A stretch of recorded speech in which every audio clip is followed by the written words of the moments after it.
If you're white, you're wrong in South Africa. You're a land thief. You are a racist.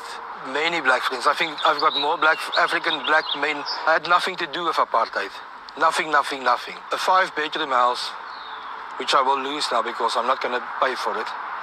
Behind, my car behind, my dogs behind, my mother behind. By the Trump administration. It was overwhelming. I didn't expect that because... And welcome to what is actually my first YouTube video. Channel is called Reaction Call. We're just going to be reacting to videos, political videos, history video, anything like that. But today we have a video that's it's got a lot of people talking. White South Africans going to the United States of America as refugees. So BBC uploaded a interview. See what's happening. If you're white, you're wrong in South Africa. You're a land thief. You are a racist. So straight off the back, he has said if you're white, you are wrong in South Africa. So he wants to show himself as, you know, the victim straight off the bat. So it's not the case in South Africa. If you're white, you're wrong. No. So South Africans, the white South Africans came in the 1600s from the Dutch. So during that time, the Ottomans, they basically closed the Silk Road. This had an impact because it meant the other European powers had to find other routes and routes to find luxury and goods and to process them, get them from point A to point B. And it meant they had to go out and searching for new ways to do that. And of course, the oceans opened up a whole new world of enterprise basically for them. And Dutch East India Company was one of the most dominant. They came to South Africa not as friends, but as a economic and political and militaristic way for them to be able to uplift themselves even further. So he says if you're white, you're wrong in South Africa. It's not true. If you was white, you was very, very favored to a point where you got anything basically. You know, you're basically standing on the top of Africans. So, you know, yeah, it's not true. You say you're not a racist white person? No, not at all. I've got many black friends. I think. Now he was asked the question here by the reporter. They asked him, "Are you a racist?" And he he answered in the worst possible way. He said, "No, I'm not a racist. I got plenty of black friends." It's not a good way to answer. It's normally used as a... Normally the only people who answer that way are the people that don't have any association whatsoever with black people or Africans. They don't want anything to do with them. He then went on to say he's tired of being labelled a land thief, this thief. He had nothing to do with apartheid, which again, it's incorrect. I mean, you don't want to whatever, but I'm sure there's plenty of good white South Africans, there is, but you can't sit there and say you're not a land thief. You're a descendant of a Dutch man in Africa. You know, you are not supposed to be there. You became there because of colonization. He says he has nothing to do with apartheid. Apartheid wasn't that long ago. He was probably alive during that time. So, and he hasn't put his hands up and said, yeah, look, yes, I'm white, yes, I'm here, I didn't have anything to do with it, but let's work together, this and no, he has sat there on his riches, on his things passed down to him by the people that stole. He had no problem with it back then. But the problem is all of a sudden only a problem when it's now faced upon him. Nothing. Is there anything specific that's happened, Charles, that made you think, I've got to get out of here? I've got to leave. After the death rates and stuff and my machinery being cut up, and I'm still, after reporting everything to the police, not getting any protection or anything like that. The only thing that's left on my farm is a sign that says mining area. Now he's talking again about brutality towards him. Now, of course, we wouldn't wish harm upon anyone, and if harm has befallen on the white South Africans, then yeah, it's not good. But again, white South Africans seemingly only want to speak up about the brutality when it's happened to them. They didn't have a problem when it was them holding the stick, when it was them holding the weapon, and it was them attacking the Africans. They had no problem with it then. They had an absolute, you never heard anything about it. You didn't hear it in schools about the brutality of the white man in Africa. But when the shoe is on the other foot, then, so... The South African president who has called you cowards. Yeah. You've got other Afrikaners who are saying that you're not refugees, you're opportunists, that you've abandoned the country. What would you say to those people? I had to leave a 5-bedroom house, which I will lose now because I'm not going to pay for it. Behind, my car behind, my dogs behind, my mother behind. Let's pause it there now. The reporter just asked him a very good question. He said, the South African president and these people, they're calling you cowards, you're running away. How'd you reply to that? He came out and he said he's not a coward. He had to leave his 5-bedroomed house behind, which he's not going to pay for. But I mean, that sounds a bit weird to say. I mean, so that just looks like kind of you're running away from the debt of the house that you own, and he said, I don't know. He also then went on to say that he had to leave his mother behind. I don't know about you, but anyone who is facing very tough times and perhaps the end of times for you as a family, I don't know any man in the world that will that will leave their mother behind. It's like, oh, I'm sorry, dear. Sorry, dear mother, but there was only one seat reserved on the plane, and I've taken it. Maybe on the next one we'll come back for you. So that itself, that doesn't show somebody who is really at the end of a barrel. That seems to someone who's taken an opportunity to further their gain and not pay their debts. What was it like when you got off the shuttle bus and came into that hangar and were greeted by the Trump administration? It was overwhelming.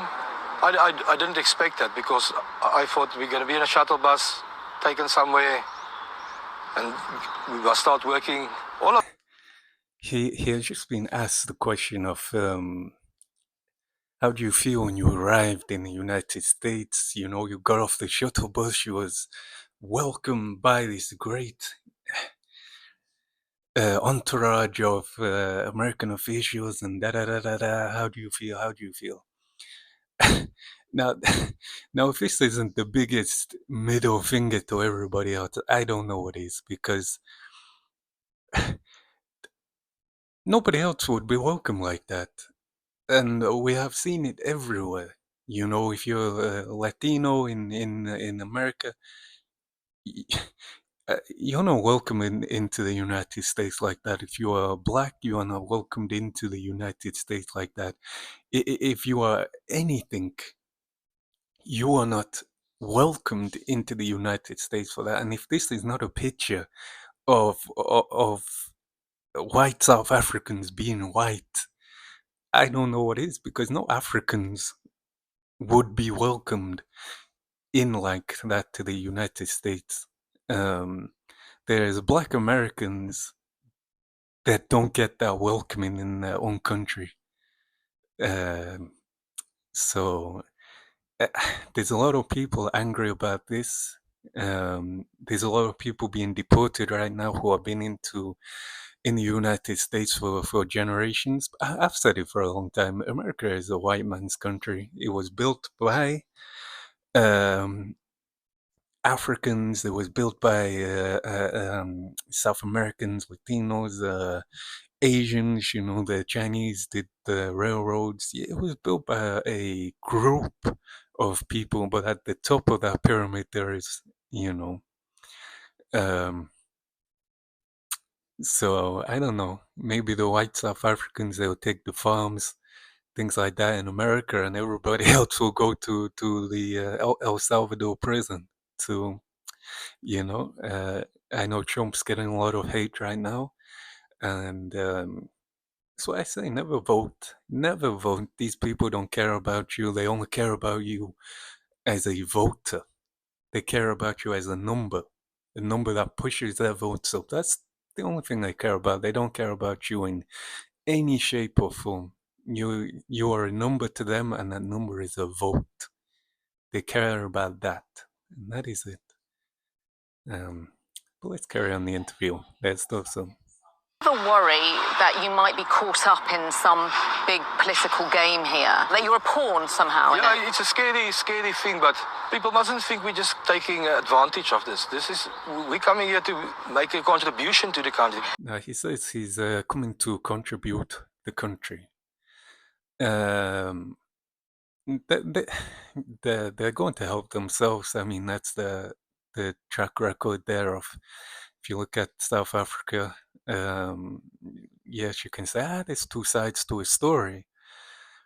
But when somebody else comes and rewrites your story, it's very,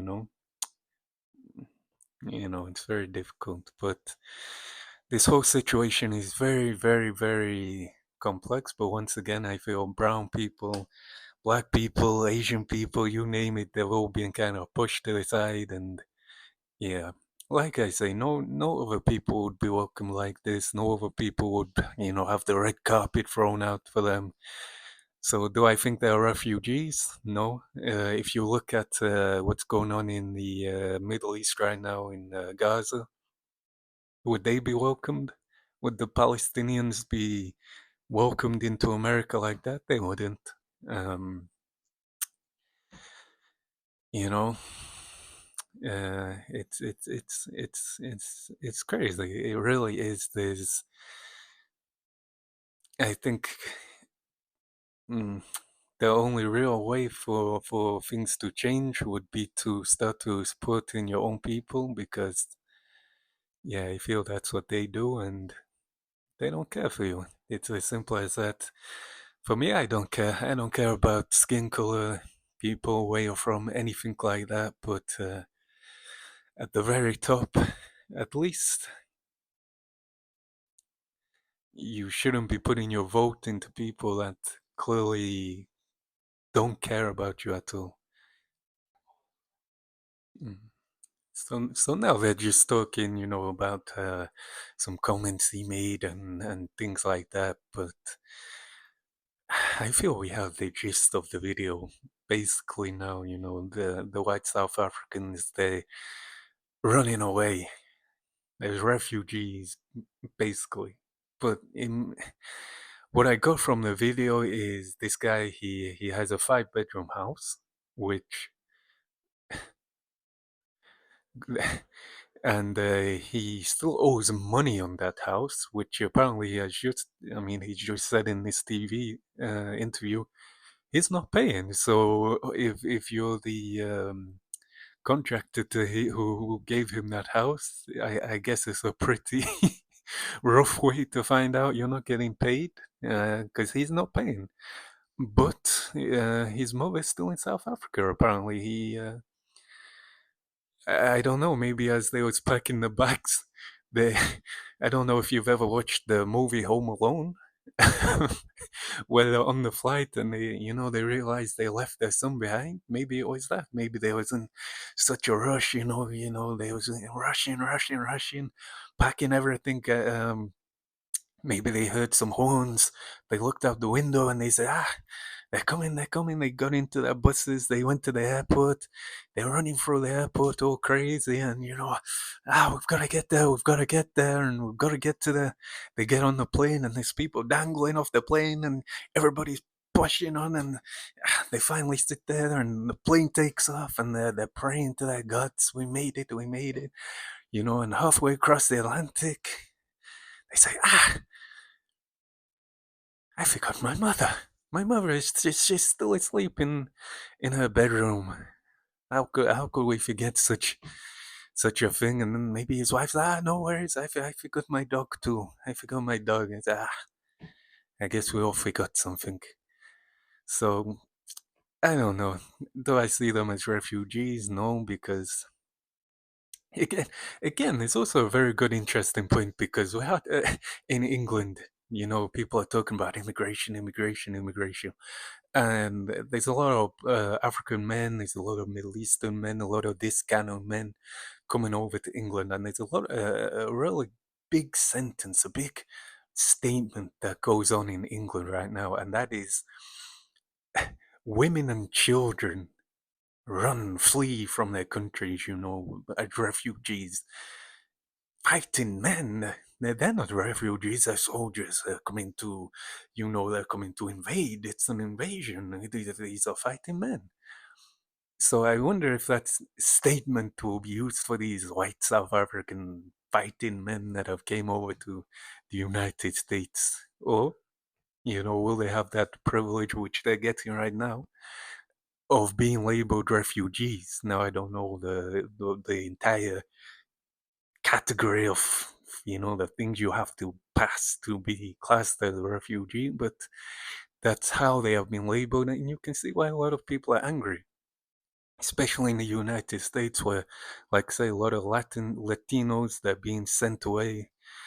African Americans are still not getting things, and this and the other, and then hey, here's a bunch of white South Africans coming over, and it's fine because they're refugees. They're here to help, but yeah. It's a tricky situation. It's like I say, there's it it's difficult. Am I saying you should hate the white South Africans? Nope. But should the white South Africans be sat there talking, hey, we're refugees and we're the good guys and we had nothing to do with that? No, I don't think they should. I think they should just stand there and tell the truth and say, look, I think that would be respected a lot more if they did that, but time will tell. But anyway, this was my first video. I hope you enjoyed. Talking is something I do a lot. So like, subscribe, share the video, comment below if I missed anything.